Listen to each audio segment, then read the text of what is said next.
Hi there, everyone. Welcome back to another episode of Get to Know Us, and this time it is with Sylken Somers. Grimalkin had re-released their album 2 years ago, as of yesterday, and so we're celebrating the re-release of that album, and we're also going to have a listening party at 3 o'clock. P.M. Eastern Standard Time after this interview, so we can listen to Prone. Um, yeah, and if you want to join us, it's on our Discord, and you can find the link to join our Discord in the link tree that is in our bio. Yeah, so we are going to bring Sylken Somers on now. And by the way, I think if you're in the UK, that would be like 8 p.m. for you for the listening party. I'm pretty sure I got that right. Hey! Yay, yay, it's Hey, working. you're looking fabulous. Thank you. Oh, I love your Yeah. lighting as well. It's purpley. Yeah. How are you doing? Yeah, I'm doing really good today. Yeah. Been Oh, cool, cool. I was watching letting Breakfast everyone in know. Switzerland. Oh, yeah, it's 6 o'clock for you, isn't it? Yes. PM. Yes. Okay. I was letting everyone know we're having the listening party then at 3 p.m. Eastern Standard Time, which I guess would be 8 p.m. if you're in the UK. So yeah. I guess let's get into it. I always love hearing about how people first got into music as a listener, like a favorite first album or first song or yeah, whatever Yeah. it is that you want to talk about. Yeah, like I guess I kind of grew up, we had music in the house. Like it wasn't like, musician parents or anything, but we always had music playing. We always brought out pots and pans in the kitchen and had to play around on makeshift drum kits and Oh, stuff like cool. that. And I definitely remember we had these like tapes, like cassette tapes that were like music for kids. I know Raffi was definitely one of them.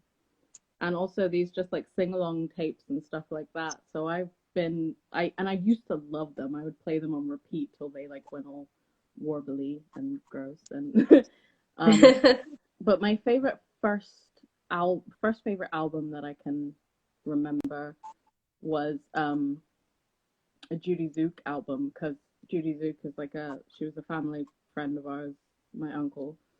So I used to play that all the time. We had two of her albums. We had Secret Agent and Over the Moon. And I used to play those all the time, so and sing along to them.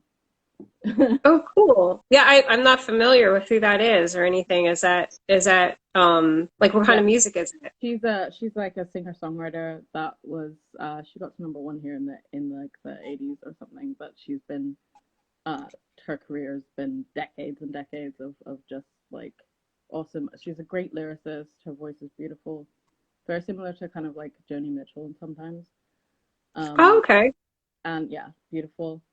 And then and then I also was trying to think of like the first album that I remember buying with my own money, because I remember buying a Britney Spears album. I remember buying In the Zone by Britney Spears, but I don't think that was my own money. I think the first album I bought with my own money was Pearl Jam, Rearview Mirror, I think. Okay. Cool, cool. And again, the first artist you mentioned, Judy Zoop, how did Zook, yeah. it like Zoop? It's Tzuke. Oh, wow. Okay. Yeah. I was really off. I was Yeah. really off. The Okay, cool. unusual one. I see, I see. All right, cool. And when did you start recording or writing or any of that? Like, how did you get into doing your own music? Um, I started writing really young. I started writing lyrics maybe about 9 or 10.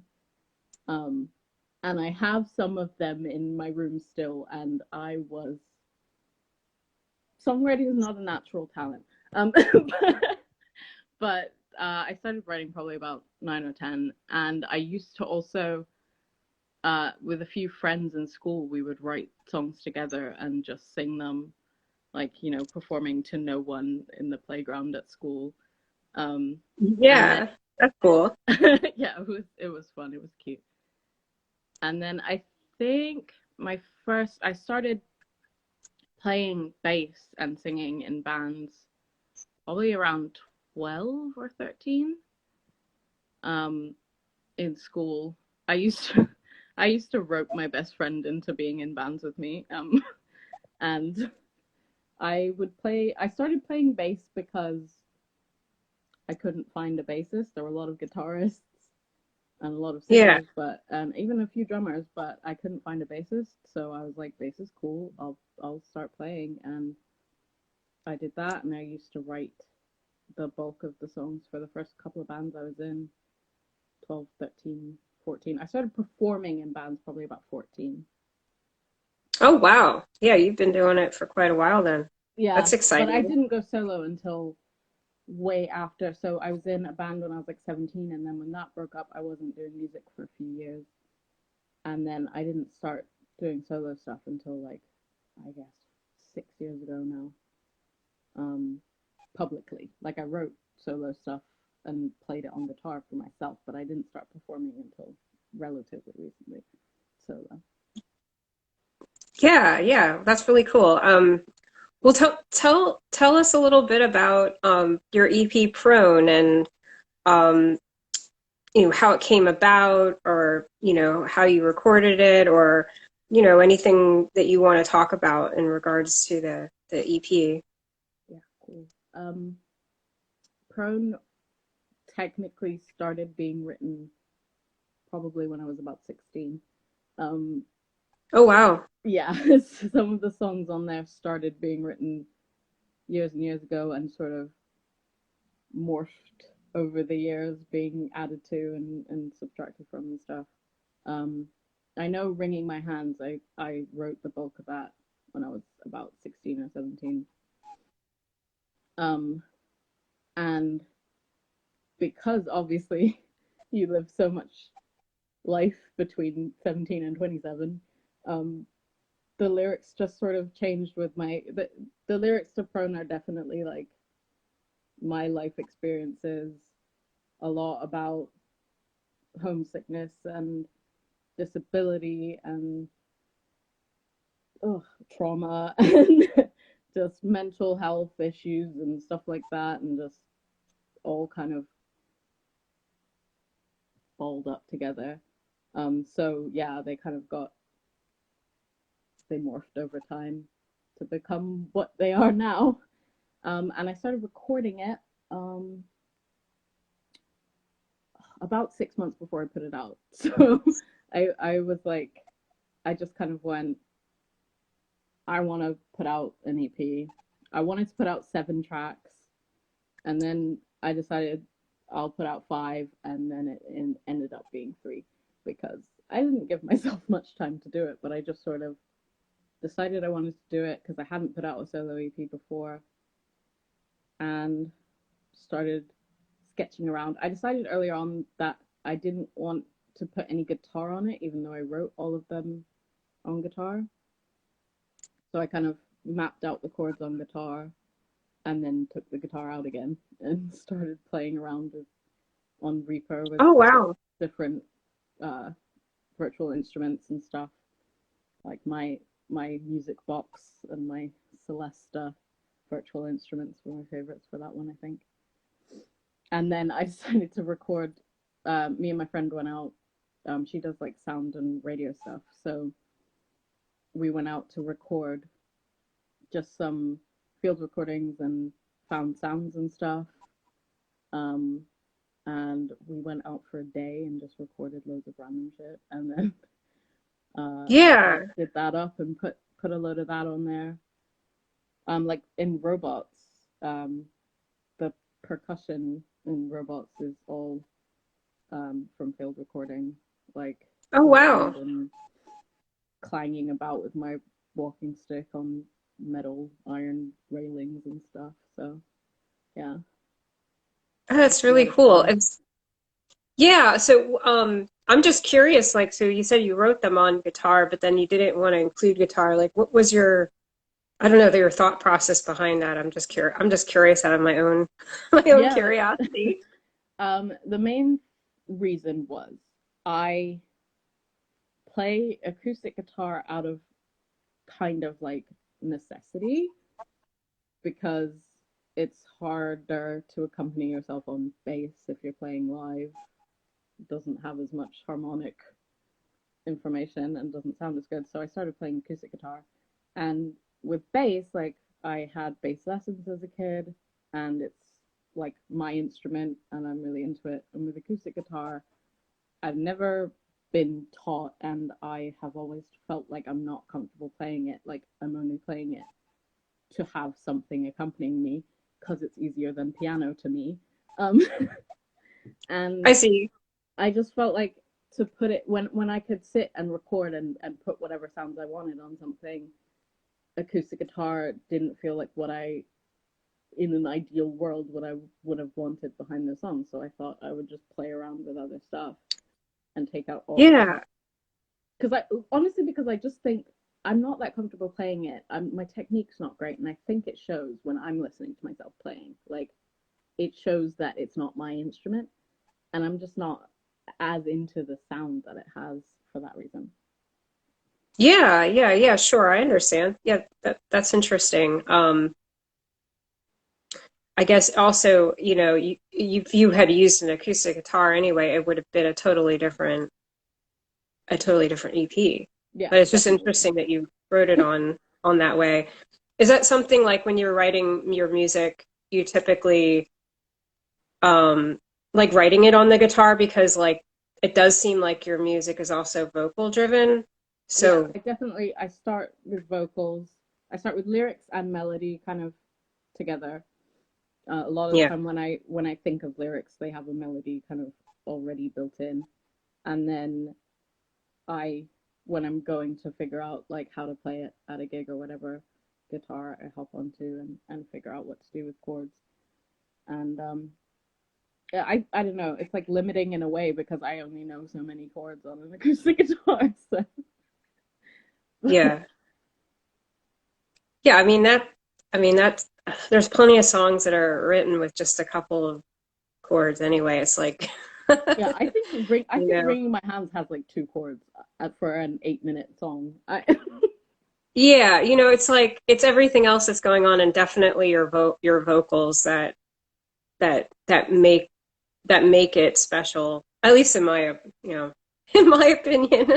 Thank you. Um but yeah, I mean I've seen you play the guitar. I think you played for the winter showcase like not this past winter, but the one before that, and I thought Oh, it was beautiful. oh, thank you. You know, it could all be in my own head. I know one time I played a gig on acoustic guitar and I sat there and I said at the gig, like, oh, sorry, I can't play guitar and all this stuff. And it was making the audience really uncomfortable and it was really hilarious and embarrassing. It wasn't that funny. It was funny to me after the fact. At the Yeah. time, it was mortifying. Because obviously, like, you know, people probably don't notice as much as I do, but I feel like I don't know what I'm doing with the guitar and I feel uncomfortable. Yeah, I mean, I feel like I can relate just because I play the guitar and I don't feel like I play very well, but I play what I need to play for my songs. I Mhm. play well enough and it's like I'm not trained either. So, I didn't have lessons. I'm self-taught. So I always kind of feel like there's a little bit of insecurity that like anybody who really knows what they're doing on a guitar is going to see and tell that I Yeah, don't know what but the I've hell I'm had that doing. But happen to me too. I've had someone come up to me after a gig and say, you know, your technique's not great on guitar. And I'm like, I ay, know. ay, ay. What? I know. But the thing is, I'm not trained in singing either. And like, my voice doesn't sound like a trained singer's voice. And that is just fine. Like, I'd love to get lessons one day, especially just for like voice health reasons to learn how to not strain my voice and stuff like that. Oh, yeah. But I'm not like worried about whether my voice sounds like I know what I'm doing when I'm singing because it's that's just how my voice sounds. But with guitar, apparently it's different for me. I'm like, Yeah, well, you have an awesome voice. So, thank yeah. you. And honestly, I kind of feel like people get their own style when it comes to things like playing the guitar, or you don't have to be trained in your vocals, or I don't think in your instrument necessarily for it to work with what you are doing and for it to sound good. You know, not everybody has the resources to have lessons and Nope. all that kind of stuff or even know people to help them learn. Hmm. So yeah. Yeah, I had one Um, child voice lesson in my life, and also just was terrifying singing in front of a teacher, like who knows what they're doing, and ooh, it was scary. yeah, yeah. I guess I could see how that could be intimidating, but I mean, you have a lovely voice, and I don't know. I think you're doing awesome. And yeah, and actually, I'm curious. I'm sure other people are too about new music, new projects that are in the works. Yes, I can't wait. I am. I'm working on two things because I started working on an album, full length album, and then um a different project sort of the jumped in the line, and now I'm working on that, and that one's somewhere close to being almost finished. And it's definitely more. I I started out with like scraps that I had, half finished files that I had on my computer that I didn't know how to finish, and I just took a bunch of them and decided to just mash them up and cut them up and do whatever I felt like with them and put fun sounds in them. And like my whole thing with it was like I get so anxious about trying to make stuff sound good to me and feeling like I'm not able to make it sound as good as it does in my head. And I get Hmm. really like frustrated about that and anxious about that. And I wanted to do something that was just like, I don't care if it sounds good. I just want it to have lots of fun textures and fun sounds that I enjoy listening to, and that hopefully, I don't know, maybe someone else will also enjoy listening to.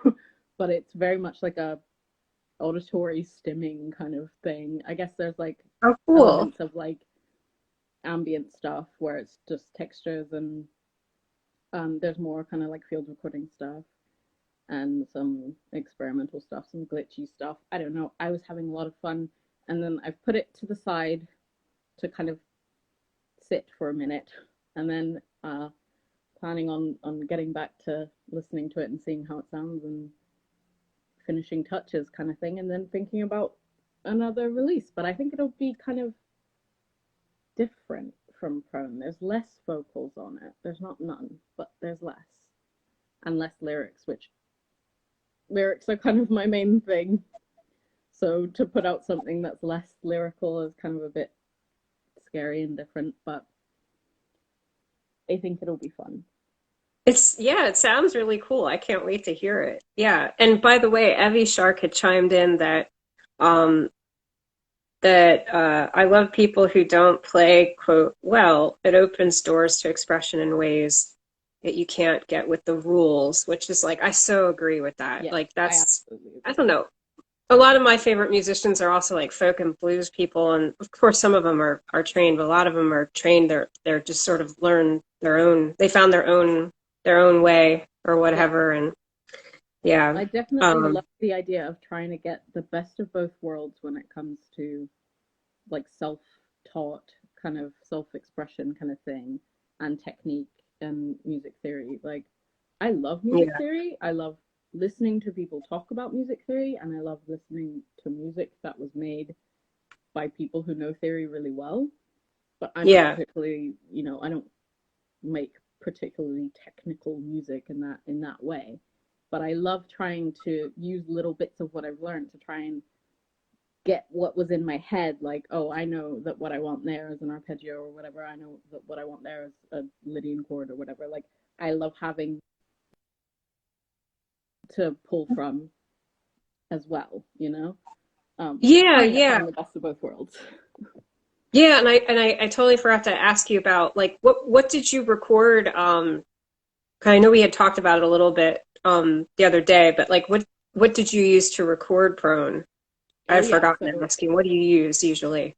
yeah, I have got my microphone, my Rode NTK USB studio mic, which I love, and which one of my best friends, Jeremiah, went halfsies on it, so helped me buy it. Oh, that's I nice. have a nice fancy microphone. So I recorded my vocals with that, and my friend recorded the field recording stuff with her field mic. And then I also did the melodica I played live. That is, I think, if I recall correctly, that is the only live instrument on the whole of Prone is the melodica solo. I Yeah, the I love the melodica solo in melodica. Tenderhead. I had so much fun doing it, and after I recorded it, it it made me laugh. Like I don't know why, but it was like funny to me because it was like I just improvised it and had fun with it, and I listened to it back and it made me laugh. And I was like, well, I'm not That's a doing good another thing. take. That was a one take, done. I love it. It sounds insane. I don't know if it's good. I love it. And every time I listen to It that is song, good. I just love that solo. It's so much fun to me. Yeah, it's really cool. When did you get into playing the melodica? Um, I I had wanted one since I was like 14 because there were two bands.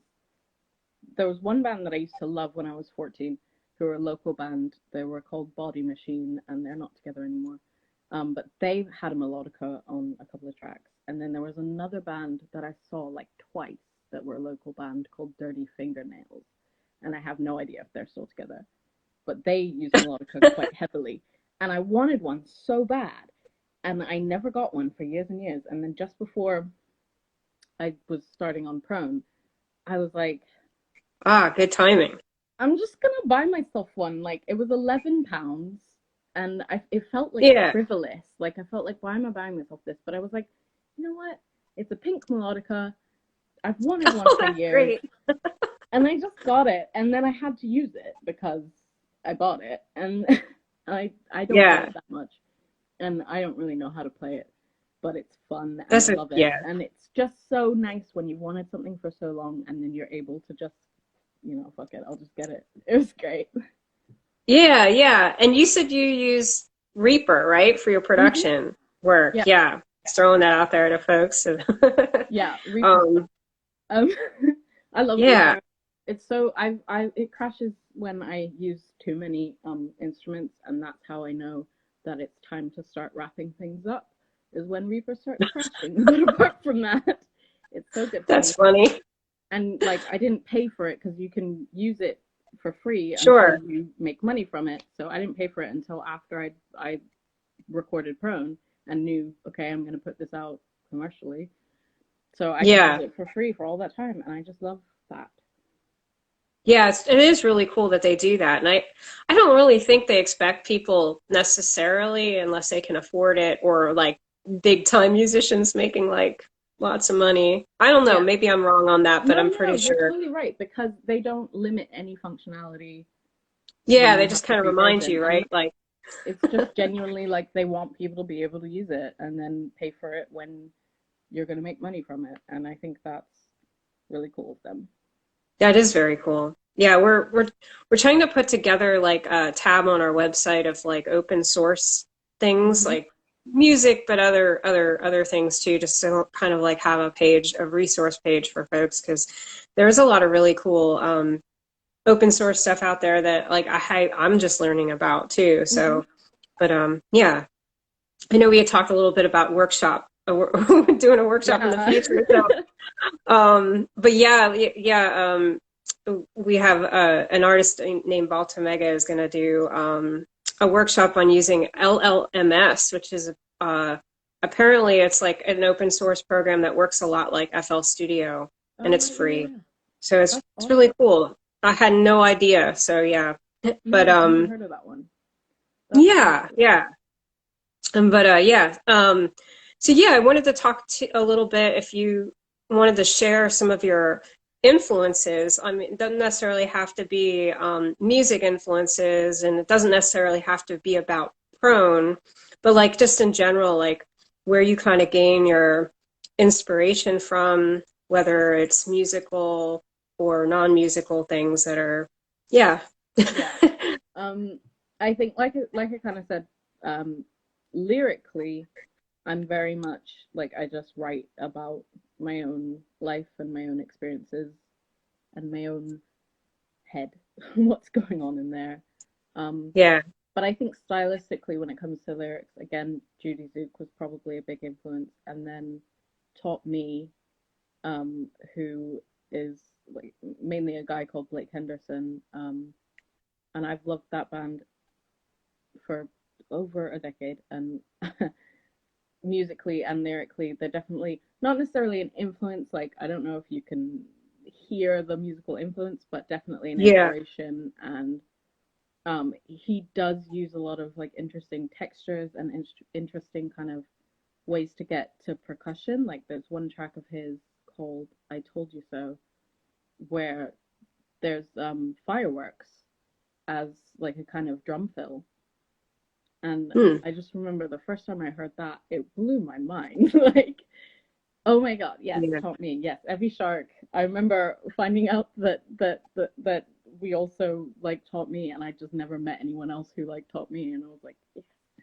Um, yeah, honestly, one of my biggest influences in terms of also one of my biggest kind of inspirations in that listening to TaughtMe makes me want to make music kind of thing, if that makes sense. Oh, Like cool. it motivates me and inspires me to want to make music. And then also Yeah. Kimya Dawson is another a big one. Oh, yeah. Yeah. Yeah. I like I don't know, listening to her like again with the very kind of heartfelt lyrics and her Yeah. vocal style, it I've always loved the honesty of it and just Yeah. like the heartfeltness, the sincerity of it, and just she just makes me feel like I'm allowed to sing and I'm allowed to make music, which like Yeah, I that's don't know. very cool. Yeah, yeah. Um, and is there anything that you wanted to shout out now that you're listening to? I know you mentioned Oh yeah, my something. I'm still listening to it on repeat. My friend I or checked it the out. Donna It's Thompson, awesome. Yeah, she's Donna Thompson. Yeah. yeah, Okay. she just put out a song called Matchstick, off Yeah. her EP that hasn't come out yet, but it's coming out. That was the lead single off of it, and first time I heard it, I listened to about 7 times because It's it's really just cool. I checked it so out. lovely. So I'm it, so glad you listened to it. yeah, she's on Donna Thompson on Bandcamp. Go check it. Go She's check amazing. it. She's so sweet as well. Like she's the sweetest person, and her voice is just angelic. She plays drums on that song as well, I believe. Oh, wow. So she's singing and playing drums, and then our friend Alabaster de Plume is playing the saxophone on that track as well. So it's super Oh, cool. cool. It's That's beautiful. cool. Yeah, everyone should check that out. I'll remember to put it in the notes and the on the video. Um, yeah, and I was checking out Taught Me because I really hadn't checked them out, but they have a lot of stuff on Bandcamp. Mm-hmm. Um, so I was checking that out too. It's really cool. I don't They're know how working on new stuff too, as well. I think they're recording I in like see. Iceland or something. Like, Yeah, I had never checked them out before, so that was really cool.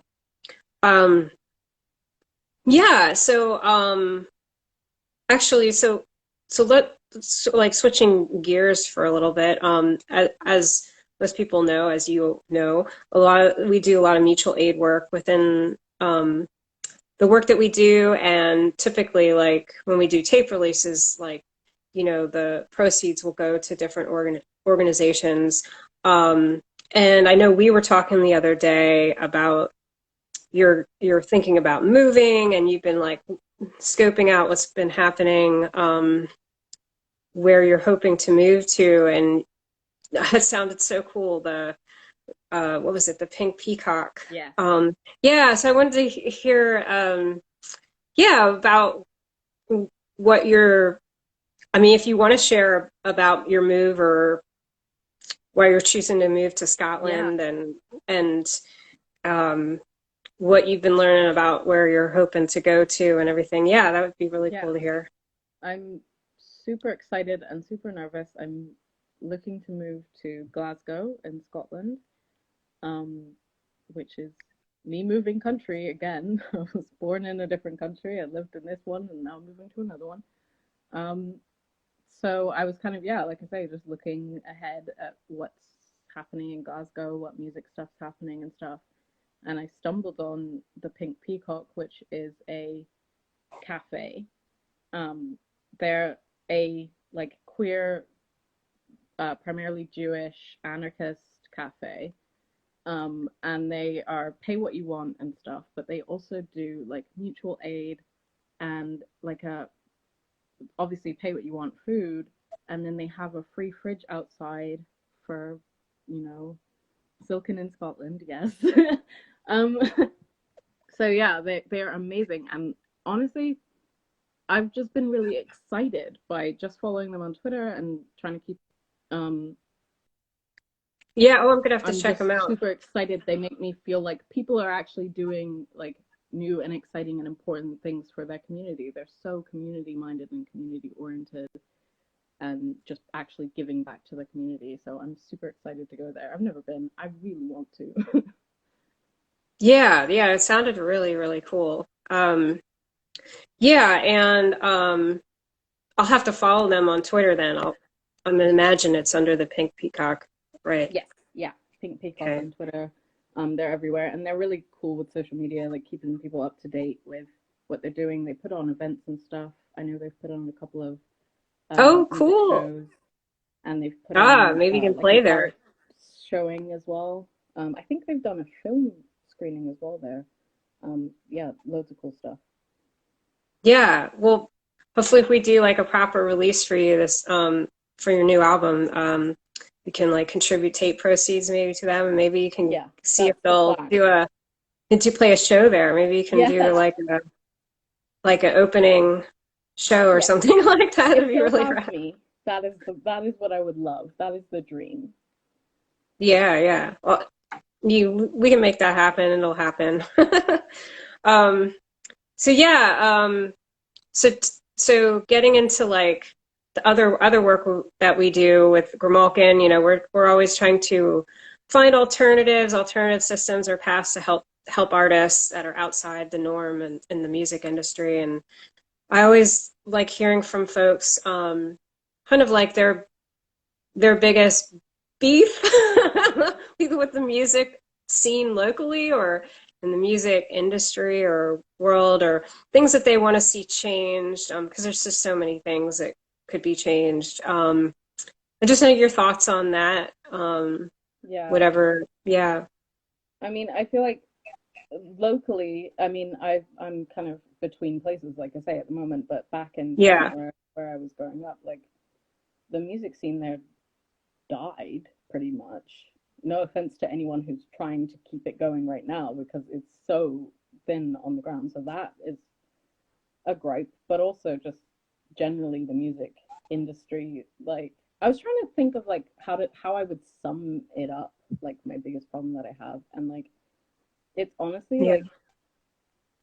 like insincerity and like in a money driven way. Like the fact that I feel like the bigger kind of I don't know like how to promote yourself and stuff like that. I just feel like Yeah. it's pay to win is Yeah. like, you know, people having to pay to Everything. get on playlists, pay to get, you know, reviews. Like paying to get a good review, I think is really sad. Like I want to hear, I think everyone wants to Yeah. hear genuine thoughts from people who genuinely care about what they're doing. And so much Yeah. of it, not all of it, obviously, but so much of it to me just has this really icky feeling of just like, Yeah. pay me and I'll say your thing's good. Pay me and I'll show it to these people who have a lot of money. Pay me and I hate it because I don't. Well, partly because I don't have any Yeah. money, but partly because I But I want mean, yeah. to reach people that actually like what I'm doing. You Yeah, know, not just exactly. say they like what I'm doing because I paid them to. Like, Yeah.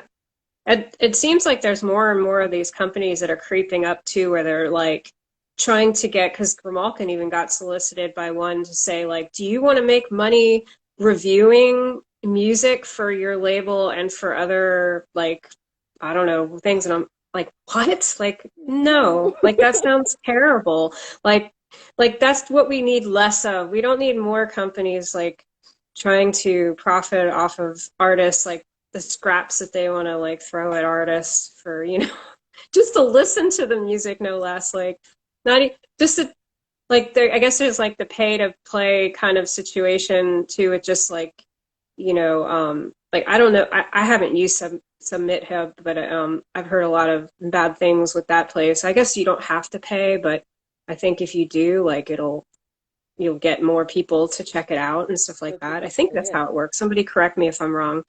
But yeah, those kinds of companies and situations just so not why you should be making music in the first place. Like, I don't really, yeah, it's Yeah, sad.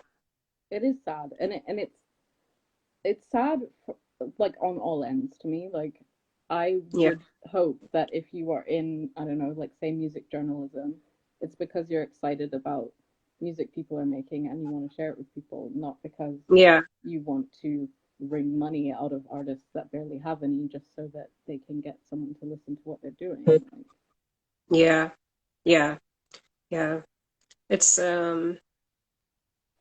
it's kind of disheartening, I think, for a lot of people. And just like, I think, because I was talking to actually Quentin earlier today, and we were talking about just this notion of like there seems to be so many, the way our systems are going with music, it's like it makes you worry about things like how many listeners you have on Spotify, and like, yeah, just things that, like, those things shouldn't be what's driving what's driving your creative process. Like, as soon as you start thinking about, like, is this song good, like, gonna get on this certain kind of playlist, or like, do you know what I mean? Like, yeah, just and all that kind it's of silly weird too shit. because like I Spotify gives you an email like every month telling you how many listeners you had last month. And it's like Yes, I average yes, about yes, 5 listeners a month on Spotify, and I'm not, yeah. like not I'm not ashamed about that. But it's funny how when you get that email through that says, "Hey, you had 5 listeners. Congratulations, you had 5 listeners."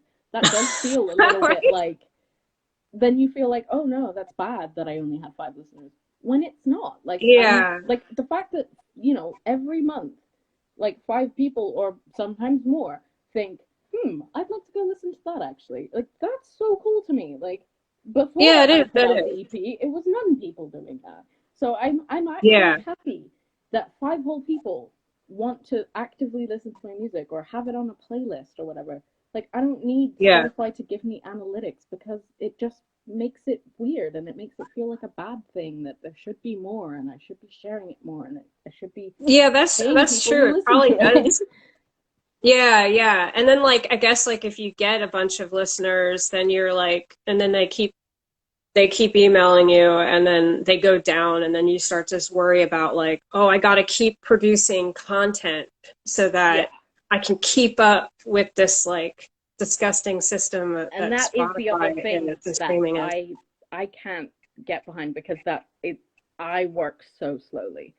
Like I say, like with Yeah, Home, like those songs had been most of the those songs had been simmering for years. I work slowly yeah, and I have a back catalog of stuff that I'm hoping to keep working on and put out, but it takes yeah. me a long time. I'm not one of those people who's going to be putting it, and there's nothing wrong with it, but I'm not one of No, those there people isn't. who's putting out There a song a isn't. week or, Yeah, even an EP a year, which was kind of my goal, but that's not the way I work. And so much of the way social media is with artists, it makes you feel like you should be making more and exactly. That's faster and exactly now. true. Yeah. And I guess, yeah, what we're both trying to say, I think too, is that you can't let that stuff creep into your brain and destroy.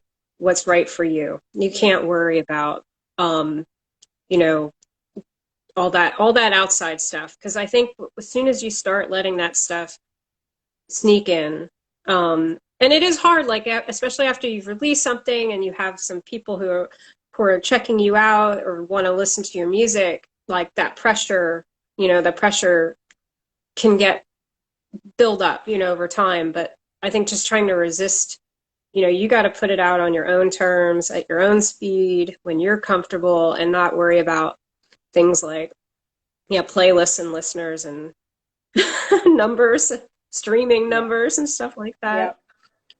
Yeah, put it aside. Because it's not going to help. It's not going to make your music better. If anything, No. it's going to If make it anything, it'll worse. make it worse. Yeah, exactly. Yeah, absolutely. Exactly. Yeah, but I do think it's something that a lot of people struggle with on a daily basis, especially if they're making music, because it just wasn't like it wasn't always like that either. I think the rise of streaming really has pushed that, has so many negative effects, I think. Yeah. And I mean, Sure, it's it's great accessible, that music but is so accessible and that people can yeah, find stuff that they love and, that yeah, they never would have found before. But yeah, there's definitely downsides too. yeah, definitely. But I guess so. Bringing it back to something more positive again. I always like to end just kind of asking if you have any kind of words of wisdom or hopes or dreams for yourself or for the future in general, or anything like that you wanted to share.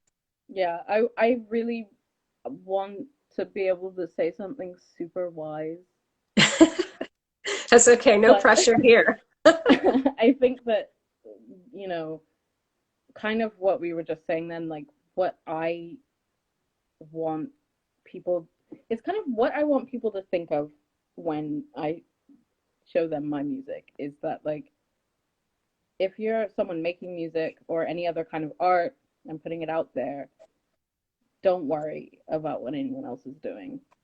Don't worry about what you're supposed to be doing or what you think you should be doing. Just Yeah. do your thing because, and it's such a cliche, but it's honestly so true. And I think people forget it. It's like nobody's gonna do what you were gonna do the exact same way you were doing it. Like you're the Yeah. only person who's doing your thing in your way. And it goes for so many things, not just music. Like Yeah. just and it goes back to the sincerity thing that I was talking about earlier. I think it makes for better Yeah. music, it makes for better art if you're just Yeah. doing your thing and not worrying about whether it's good or whether it's gonna get lots of listens. Like just keep doing Yes. your thing. And also with the sincerity thing, to me it comes and kind of with the whole ethos of Grimalkin too. It's like if you're doing your thing and sharing your thing in your way, the right people will find it and you will Yeah. help build community that way. I think it's more Definitely. important than just music. It's if you're sharing a message or you're sharing your experiences, it's community building and it's part of a bigger thing. And I think it's Yeah. good and important. Yeah, I think the world, definitely the music world, but the world in general could use more sincerity and authentic people just, Yeah. instead of trying to aspire to be some kind of thing that the world is telling us that we should be in so many different ways. Yeah. And I think it leads like authenticity leads to connection and connection leads to Yeah. community. And I think community in the world the way that it is, I think community is so important and possibly the most important thing is looking out for each Yeah, other and building each other up and definitely. connecting with each other. Yes, we need more of that. And hopefully Grimalkin will continue supporting people and building community. So we're hoping to do here. Um, yeah, and so for those of you who are watching, we're going to have a listening party. We're going to listen to Prone on our Discord at 3 p.m. Eastern Standard Time, which is 8 o'clock p.m. if you're in the UK. Um, and if you're not already on our Discord, we just recommend that you join before the time because you'd have to read some rules. We want to keep the place safe, so you read some rules and you introduce yourself, and then a moderator lets you in. So you don't want to come in right at 3. So go do that now. The link is in our link tree in our bio, and then you can join us, and you'll be able to ask Sylken Somers questions too in the chat when we're listening and afterwards. So we hope you'll come on out and join us. Yay. And thanks so much for coming on. I'm looking forward to the listening party. I haven't sat down and listened to Prone in probably in a year or so. So it'll be nice to just sit and listen to it again and hang out with you. And yeah, I can't wait to hear this new project. That sounds amazing. Yeah. So yeah, I'm excited about that too. All right, everybody. Well, thank you so much for having me. All right, we'll talk to you soon. See you in a little bit. See you in a bit. Bye. Bye.